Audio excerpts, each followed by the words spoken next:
तकदीर সেই तकदीर সেই तकदीर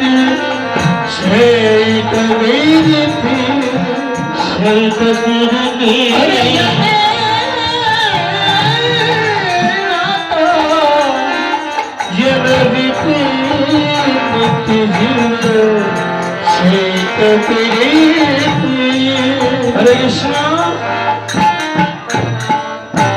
এখানে হাত তুলে যারা কথা দিয়েছেন তারা যদি কাল থেকে প্রীতির খেলা না করেন কীর্তন শ্রবণ ব্যর্থ হয়ে যাবে। মিথ্যা বললাম? এটা সাধারণ জায়গা না। আর যে পালন করতে গেলে আপনাদের কি কোনো অপরাধ হবে? আমি অন্য কারোর সঙ্গে প্রীতি করতে বলেছি? কার সঙ্গে? নিজ নিজ স্বামীর সঙ্গে, স্বামীরা স্ত্রীর সঙ্গে। তবে কি হবে? ওই সংসারটি ভক্তির সংসার হবে, ওই সংসারটি লক্ষ্মীর সংসার হবে। ওই সংসারে যদি এতদিন অভাব অনাটন ত্রিতাপ যতনাও থাকে, কাল থেকে শুরু করে দেখবেন ক্রমান্বয়ে ক্রমান্বয়ে সুখ শান্তি সমৃদ্ধ আবার ওই সংসারে ফিরে আসবে। হরি বল।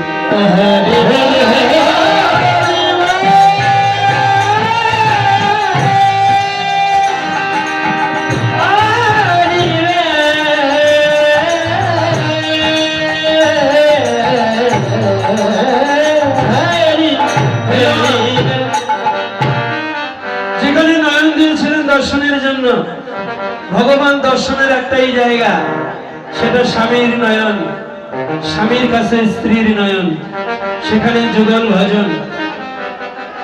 শ্রী গুরুর চরণ আশ্রয় করে জেনে নেবেন, আপন ভজন কথা না বলিবি যথা তথা, আপন আপন হয়ে সাবধান। আমি আকার ইঙ্গিতে একটি কথা বলবো, যে বাণ নিক্ষেপ করে একটা মানুষকে যেমন মারা যায়, কি যায় না? তাই নয়নে ওই বাণের চাইতে ত্রিগুণ শক্তি বৃদ্ধি আছে। একটা নয়ন দিয়ে আর একটা মানুষকে হত্যা করা যায়, একটা নয়ন দিয়ে, এই দুটো নয়ন দিয়ে একটা মানুষের রাজার রাজত্ব ধন কেড়ে নেওয়া যায়। আর যদি কোনো নারী তার স্বামীর মন জয় করতে না পারেন, নারী জন্ম তাদের কাছে বৃথা। কাল থেকে পরীক্ষা করবেন, স্বামী যখন ঘরে থাকবেন নয়নে নয়ন দেবেন, কোনো কামনার নয়ন না, নিষ্কাম হয়ে যাবেন। আজকে এই মধুময় মধু কীর্তনের কথা লক্ষ্য করবেন, কীর্তনের আসক্তি দর্শন করবেন, আর এই অধম পাগলের কথা স্মরণ করবেন, যে তিনি বলেছিল এই ঘরে নাকি প্রেম আসবে। কিভাবে?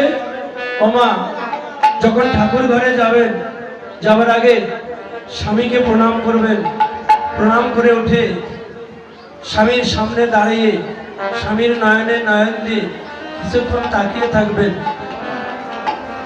স্বামীকে বলবেন, ওগো আমি তোমাকে দেখার মতো কোনোদিন দেখি নাই, একটু দাঁড়াও, কালকে কীর্তন শ্রবণ করে এসেছি, কি শিখেছি কি জেনেছি জানি না, তবে একটু পরীক্ষা করতে দাও, আমি তোমার মাঝে নাকি কি জানি পাবো। তুমি একটু স্থির হয়ে দাঁড়াও, তুমি একটু আমাকে দেখো, আমি একটু তোমার মাঝে, আমি আমাকে খুঁজে পাবো। দেখবেন কিছুক্ষণ নয়নে নয়ন দিয়ে তাকিয়ে থাকবেন, তোমার স্বামীর নয়নে জল এসে যাবে, তোমার নয়নে জল এসে যাবে। দেখবেন স্বামী তোমাকে বক্ষে দিবে বলে দুটি হাত প্রসারিত করবে, আর তুমিও দুটি হাত প্রসারিত করে জড়াজড়ি করে প্রেম আলিঙ্গনে মুক্ত হবে।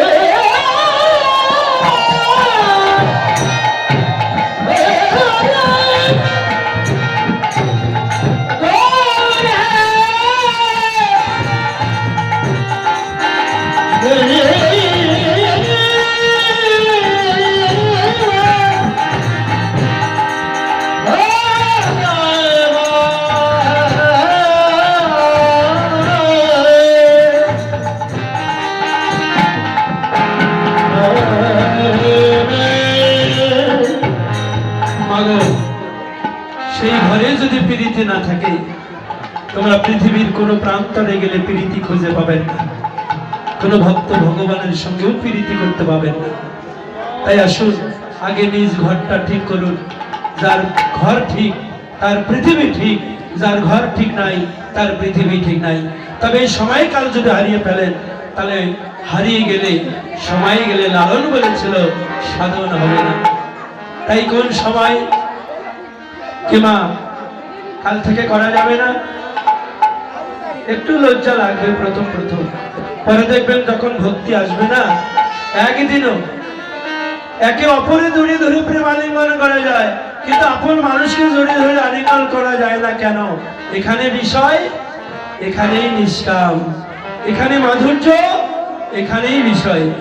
আমরা বিষয় আছি তাই মাধুর্য চিনতে পারি না, যারা মাধুর্য আছে তারা বিষয়ে ভালোবাসে না।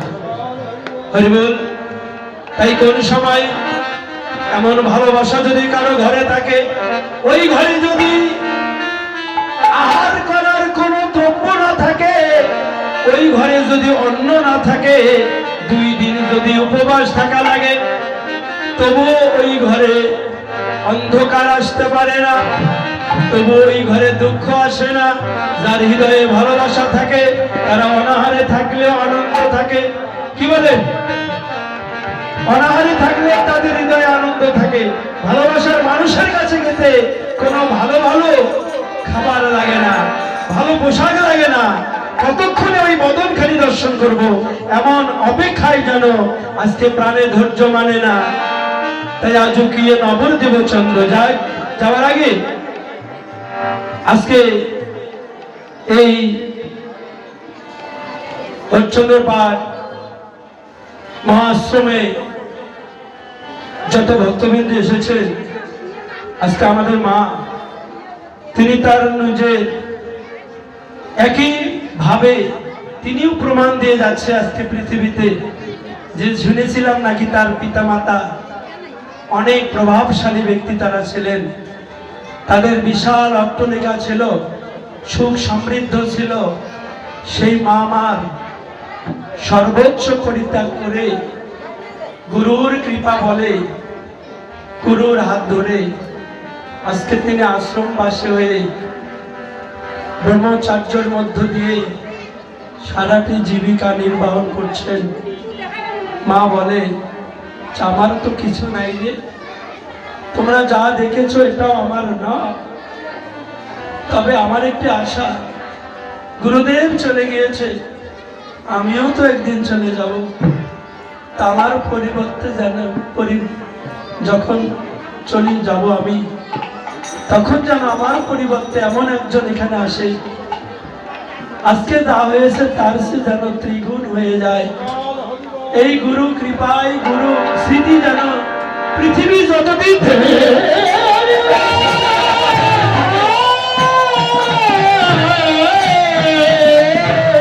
তাই আজকে মা তিনি সর্বোচ্চ বিষয়ে বাসনা পরিত্যাগ করে তিনি ভিক্ষায় মাত্র সার করে নিলেন।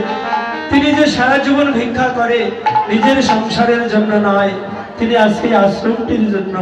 তাই আজকেও আপনারা একটু যদি দুহাত বাড়িয়ে দেন, আমি কথা দিলাম কীর্তনীয়কে দিতে হবে না, কারণ কীর্তনীয়কে দিলে শুধু কীর্তনীয় পাবে, কয়েকজন পাবে। আর যদি আপনারা মন্দিরে দান করেন, এই মন্দিরে দানটা দিয়ে অনেক কিছু হবে, সেটা পৃথিবী যতদিন থাকবে ততদিন পর্যন্ত আপনাদের দান সেখানে থাকবে। তাই আপনারা যে যতটুকু পারেন আশ্রমের পক্ষ থেকে মাধুগিরি করতে যাবে, আপনারা যা যতটুকু পারেন দিয়ে দেবেন। হরি বল।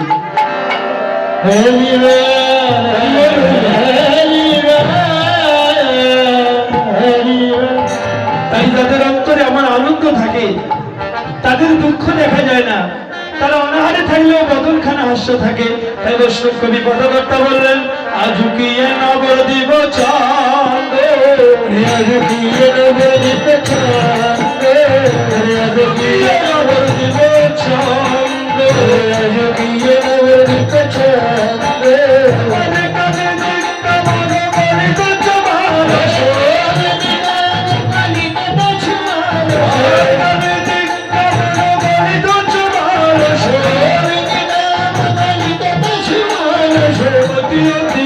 Thank you.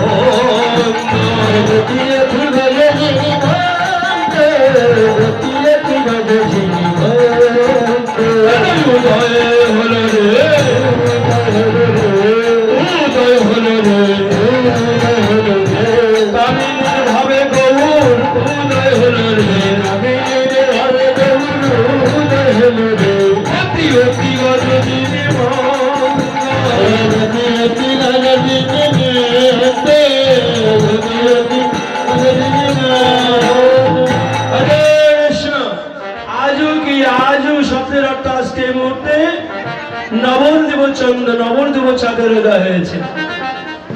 আজকে এখানে গুরু কৃপা বলে প্রতিটা জীবের হৃদয়ে চাঁদের উদয় হয়েছে গৌর প্রেম ভাবে।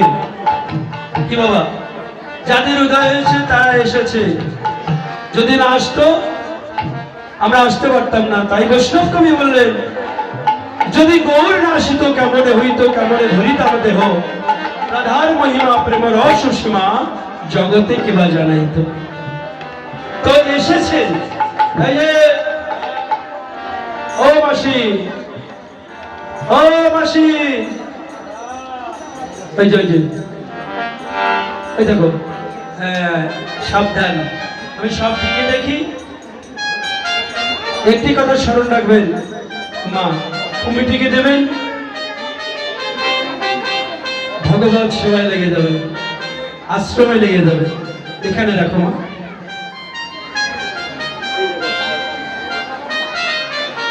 যারা দান করছেন, যে মনোবাসনা করবেন ভগবান যেন মনোবাসনা পূর্ণ করে। যতদিন পৃথিবীতে তারা মানব কুলে বেঁচে থাকবে, কৃষ্ণ পদে মতি থাকবে, অন্তিম কালে যেন রাধা গোবিন্দের যুগল চরণ লাভ করতে পারে।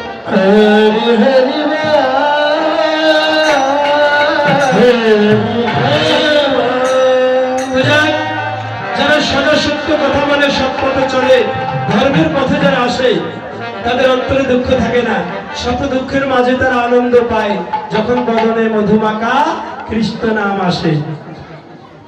কিন্তু এখানে মহাজন বললেন এই পথে আসার গতিটা কেমন? গতি অতি গজ যিনি মন্দ। তাহলে গজ মানে কি? গতি অতি, চলার গতিখানা। কার মতো? গজ যিনি মন্দ। গজ মানে কি? ঘোড়া। ঘোড়া গজ মানে বলে ঘোড়া। ভুল স্কুলে লেখাপড়া করেছে। কেউ আবার মাথা খারাপ করবেন না, মন খারাপ করবে, ও দলে আসবে না। মাথা ভালো আছে কিন্তু ভুল স্কুলে মনে হয় লেখাপড়া করেছে। গজ মানে বলে ঘোড়া, গজ মানে হাতি। তাহলে গজ যিনি মন্দ কেন বললেন? পদকর্তা পদ রচনা করলেন, কারণ ধর্মের পথটা বড় পিছলা পথ বাবা। কি বলেন? ধর্মের পথ বড়ই পিছলা পথ। এ পথে সবাই আসে, কেউ রাস্তায় উঠে পড়ে যায়, কেউ কিছু দূর গিয়ে পড়ে যায়, কেউ নিকটে গিয়ে পড়ে যায়, আর একটু জায়গা যাওয়া হয় না। তাই বৈষ্ণব কবি পদকর্তা রচনা করলেন গজ যিনি মন্দ, গতি অতি গজ যিনি মন্দ। গজ মানে হাতি। হাতি কেমন ভাবে যায়? দ্রুত বেগে যায়, জোরেই যায়, তাও না বাবা, ধীরে ধীরে যায়। তাই যারা ধীরে যায় তারা পড়ে না আপন ভজন কথা, না বলিবে যথা তথা, আপনা আপনি হয়ে সাবধান। যদি কারো ভজনের ঘরে, ভজনের মন্দিরে যদি কারো যাবার বাসনা থাকে, শ্রী গুরুর শরণাশ্রয় করে তোমরা ধীর গতিতে যাত্রা করবে, কারণ ওই পথটা বড়ই পিছলা। তাই গীতকর্তা বললেন, ওই পিছলা রাস্তায় যদি যাবার বিকল্প পথ থাকে, বলেছে বিকল্প পথ আছে। বৃষ্টিতে রাস্তা পিছলা হলে নদীর শুকনা বালা ছিটাতে হয়। তাই বলেছে বালা দিতে হয়, বালা দিতে হয়, বালা দিতে হয়, বালা দিতে হয়, ভজনের পথে পথে বালা দিতে হয়,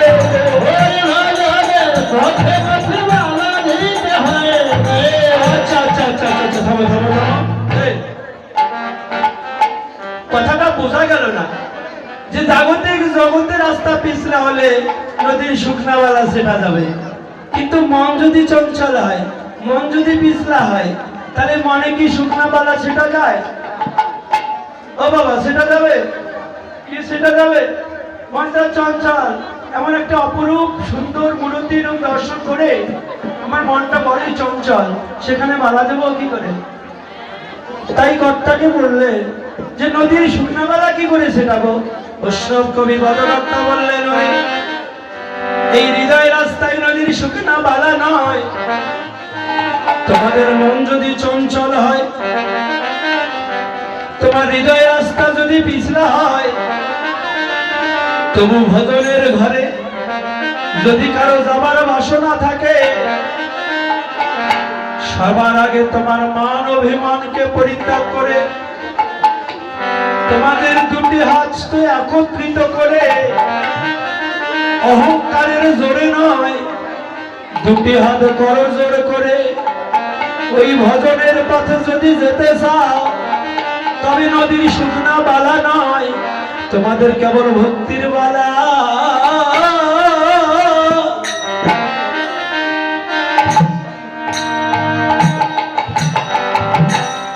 ভক্তির বালা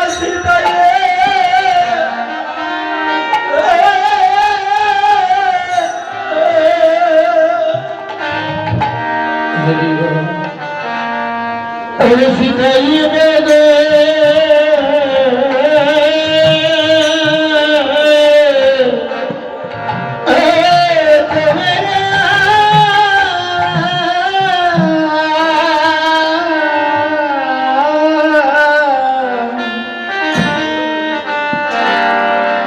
তুমি যেন ভগতি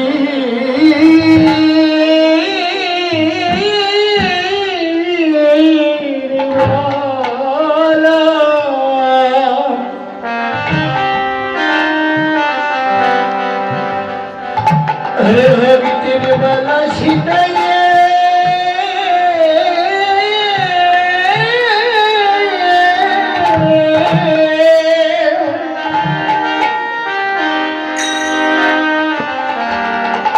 ছিটাইয়ে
ছিটাইয়ে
তাই তো মীরাবাই বলেছিলেন আহি প্রেম সে মিলে নন্দলালা। পৃথিবীর সমস্ত শাস্ত্র মুখস্থ করবেন, পাঠ করে মুখস্থ করবেন, জ্ঞানী হবেন, পণ্ডিত হবেন, পাণ্ডিত্য করতে পারবেন, সেখানে ভগবান পাবেন না। ভগবান কারা পাবে? যদি একজন মূর্খ হয়, তার অন্তরে যদি শুধু থাকে প্রেম, যদি থাকে ভক্তি, শিশু বালকের মতো অবুঝ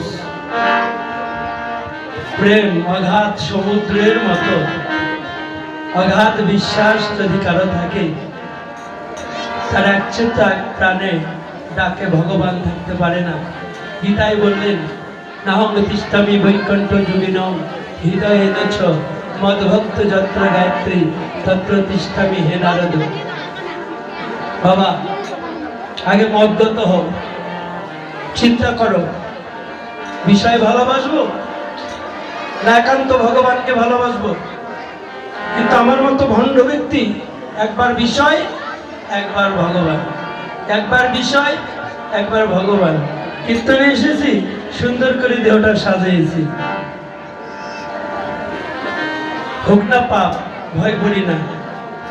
পাপ করলে আমাকে প্রায়শ্চিত্ত করতে হবে, আমার শাস্তি অন্য খাটবে না, আমি খাটবো। বাবা আশীর্বাদ করবেন, এই ভণ্ডামির জগৎ থেকে আমি যেন ভগবানকে না পাই, দুঃখ নাই, কিন্তু আপনাদের মতো শুদ্ধ ভক্তের স্মরণে যেন নিজেকে সঁপে দিতে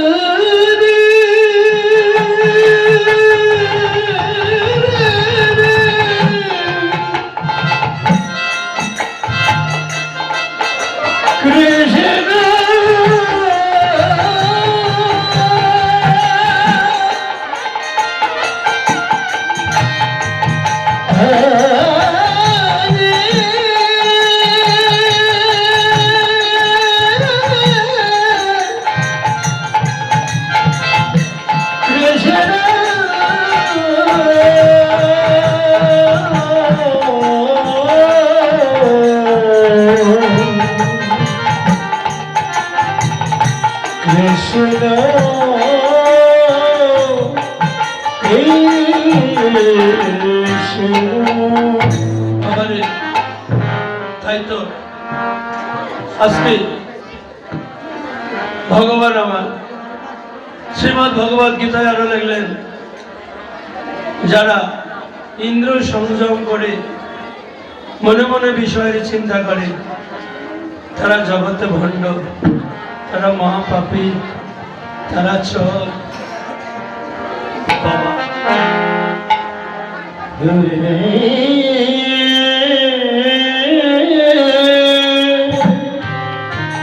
তাই যে যতটুকু পারো শুদ্ধভাবে ভগবানকে ডাকবে। ভগবান শ্রীকৃষ্ণ অর্জুনকে বললেন, হে অর্জুন, যারা মদগত ভক্ত একচিত্ত এক প্রাণ আমাকে ডাকে, তাদের ডাক শুনে গোলকে থাকে না, বৈকুণ্ঠে থাকে না, বৃন্দাবনেও থাকি না, যোগীদের হৃদয়েও থাকি না, আমি নিজে পাগলের মতো ছুটে আসি। এসে কি দেখলাম জানিস অর্জুন? আমি এসে দেখি ওই ভক্ত আমাকে ডাকিতে ডাকিতে যখন আমাকে পায় না, তখন তারা কি করে জানিস? তারা আকুল হয়ে নয়ন জলে কাঁদে,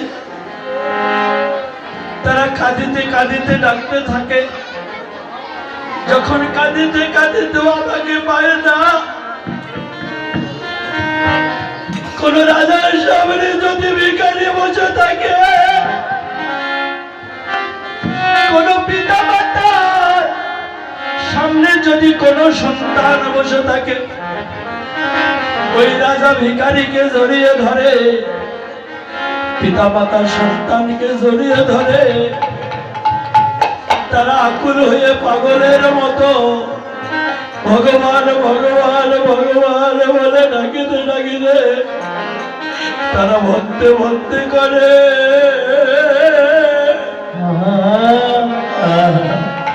ওরে প্রেমা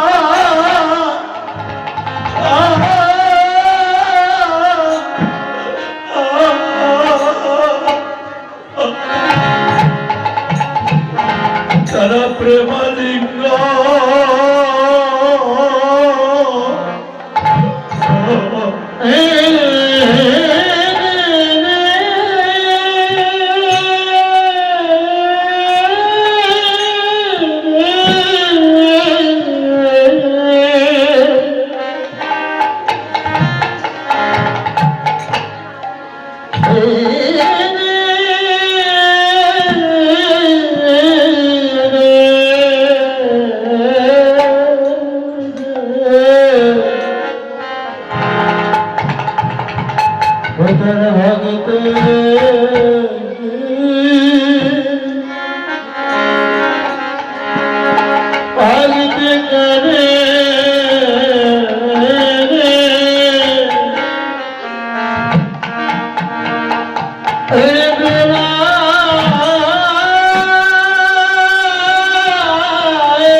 কথাগুলো মনোযোগ দেবেন। তারা যখন দুজন দুজনকে জড়াজড়ি করে প্রেমালিঙ্গন করছে, ভগবান শ্রীকৃষ্ণ বললেন, অর্জুন রে, ওই দুজন দুজনকে জড়িয়ে ধরে যতই জোরে জোরে জড়াজড়ি করুক না কেন, দেখবি দুজনার হৃদয়ের মাঝে ঠিক মাঝামাঝি একটু জায়গা, বিন্দু জায়গা ফাঁকা থাকে। কি মা থাকবে তো? দেখেন হৃদয়ের ঠিক মাঝামাঝি জায়গা, যতই জোরে জোরে প্রেমালিঙ্গন করো, ঠিক হৃদয়ে মাঝামাঝি বিন্দু জায়গা ফাঁকা থাকে। ভগবান শ্রীকৃষ্ণ বললেন, অর্জুন রে, ওই দুজনার হৃদয়ের যখন মানবিমান দূরে যায়, যখন জীবে জীবের প্রেম হয়, যখন ভক্তে ভক্তে একাকার হয়, তখন আমি ভগবান কি করি জানো? ওই দুজনার হৃদয়ের মাঝামাঝি যে বিন্দু জায়গাটুকু ফাঁকা থাকে, ওই ফাঁকা তো জায়গাটুকুতে আমি ভগবান ভক্ত রূপে বসতি করি। তাই তো ভক্তের হৃদয় মাঝে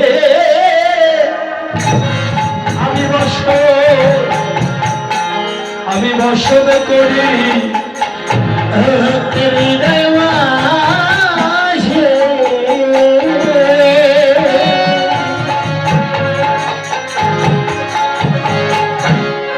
আমি বসে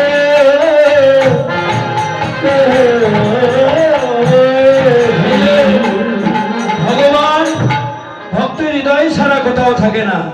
তাই প্রতিটা জীব হয়ে জীবকে ভালোবাসতে পারলে জীবের হৃদয়েই ভগবানের বসত, আর সেখানেই খুঁজলে ভগবান পাওয়া যাবে।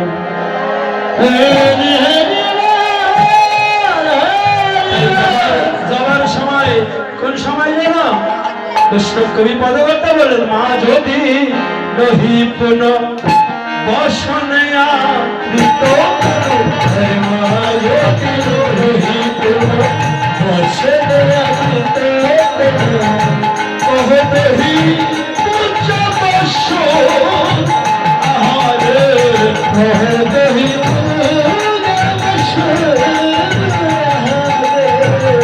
कहते ही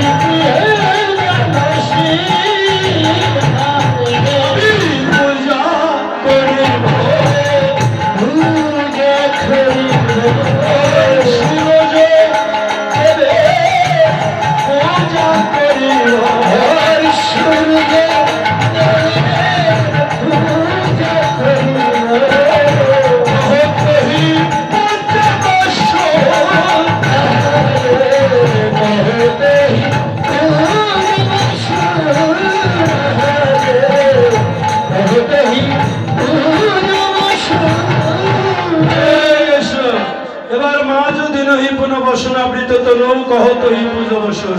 কোন সময় যাবার মাঝামাঝি, জীবনের মাঝামাঝি অর্থাৎ যৌবন সময়, ভজন সাধনের সময়। যৌবন হারিয়ে গেলে বৃদ্ধকালে ভালোবাসা করা যাবে? ওই বাবা, বৃদ্ধ বাবা যদি বলে কি 10 শতক মাটি দেব,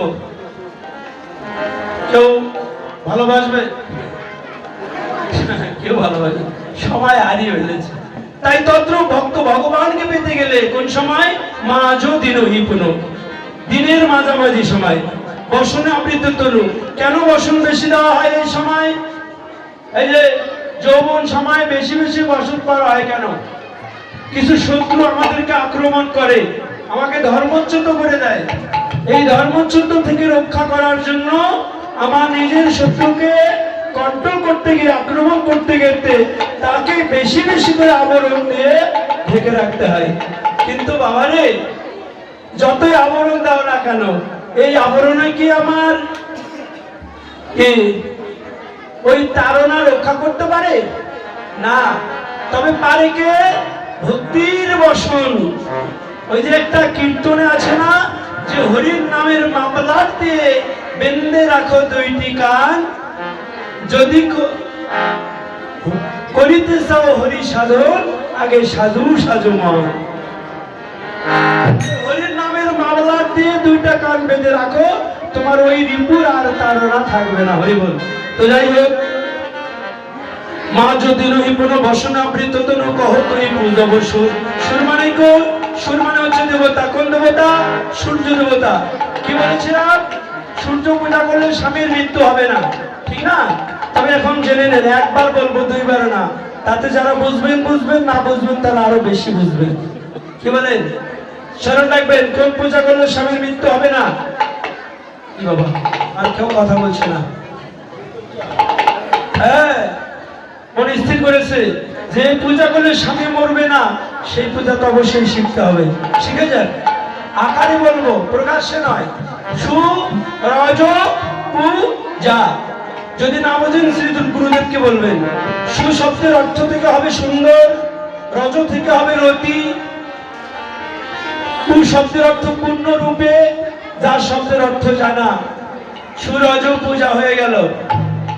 আর পূজা হলো সুন্দর রতিকে পূর্ণরূপে জানতে পেরে শ্রী গুরুর চরণ আশ্রয় করে, উদ্যোগামী করে যারা রক্ষা করতে পারে, তারাই পরম পতি লাভ করতে পারে, যে পতির জন্ম জন্মান্তরে।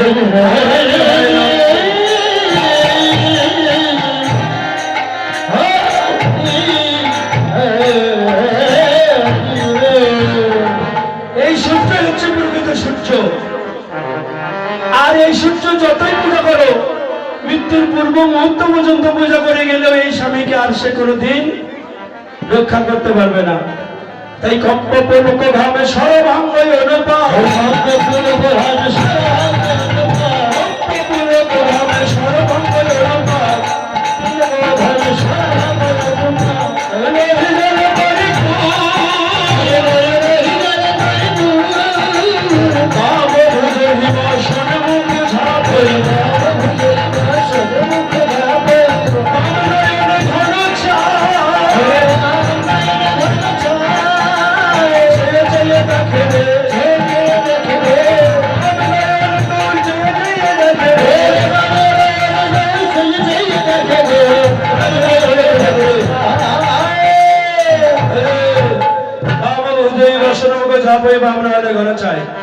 নারীদের স্বভাব বাবা স্বভাব।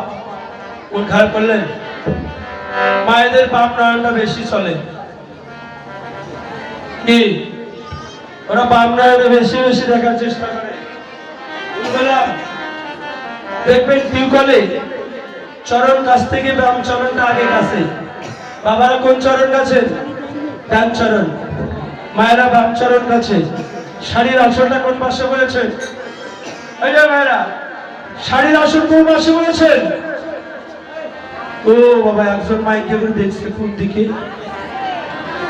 এতদিন হলো বিবাহ হয়েছে, শাড়ির আসল কোন পাশে আজ পর্যন্ত হিসাব করে নাই। আজ নিয়ে এরকম করে দেখতেছে কোন পাশে জানো? বাম পাশে, ঠিক না? ডান পাশে করা যায় না?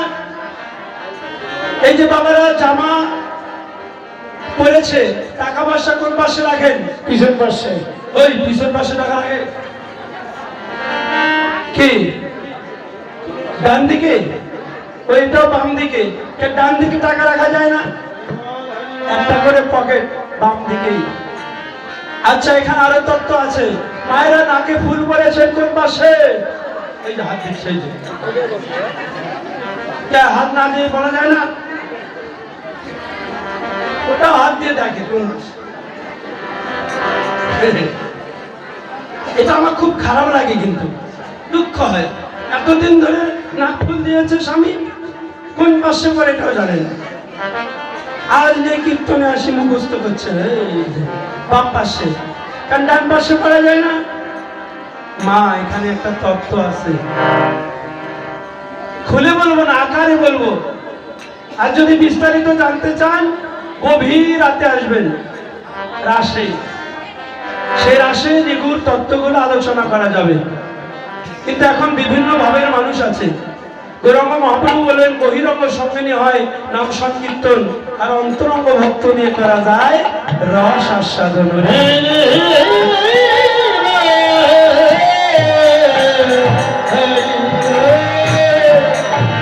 যাদের কিছু জানার ইচ্ছা থাকবে তারা অবশ্যই রাসে আসবেন। রাসে আসবেন, সেই রাসের নিগুড় আলোচনাগুলো হবে, ভজনের কথা হবে। কিন্তু এই সমাজে এই সূর্য পূজার সময় নেই, বলবো না। তাই মা যদি নহি পুনর্বসনামৃত তনু নয়নহি জল পরিপূর, হে রাধা মোহন পদ চরণ নার বিন্দু, হে রাধা মোহন পদ ওরে চরণ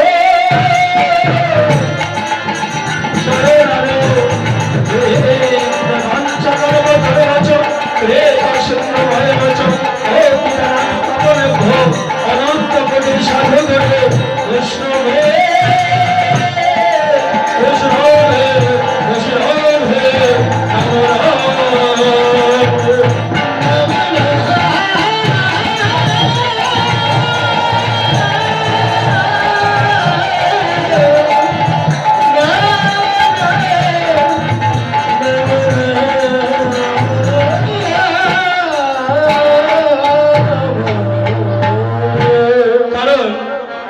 রাসে কথাগুলো বলা যাবে, সেখানে অনেক গভীর গভীর ভাবের মানুষ থাকবে।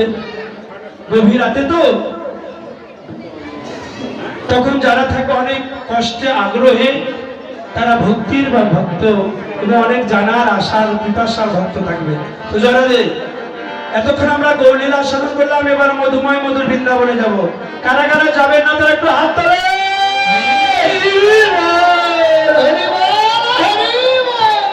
অনেকে তো যাবেন না। টিভি সিরিয়ালের সামনে বসলে ভুল হয় না, কীর্তন শুনতে আসলে একটু এলোমেলো হয়। যা বলবো না, এরা কিশোর হাসছে, এই হাসার কথাটা যদি বলি আর একজন লজ্জা পাবো। যাই হোক, এবার যারা যারা যাবেন তারা হাত তোলেন। বলো প্রেম সে বৃন্দাবনেশ্বরী প্রেমময় রাধা রানী কি, রাধা রানী কি, শ্যাম সুন্দর কি, বিদ্যামাধব কি, হরিচন্দ্র আশ্রম কি, ভক্তবিন্দু কি, ভক্তপ্রসাদ কি, যারা আসে নাই তারা কি, যারা আসবে না তারা কি, যারা বাড়ি বাড়ি আছে তারা কি। কিভাবে হাসছেন তারা? হ্যাঁ, সবার জয়। কারণ যারা প্রকৃত ভক্ত, কথা বলে মনোযোগ দেবেন, প্রকৃত যারা ভক্ত তারা কারো অমঙ্গল চায় না। শাস্ত্রে বললেন, ভক্ত কবু নাই করে মুক্তির কামনা, নিজের ভক্ত নিজের মুক্তি কামনা করে না, মুক্তি এসে তারে তারে সর্বক্ষণ করে আনার গোনা।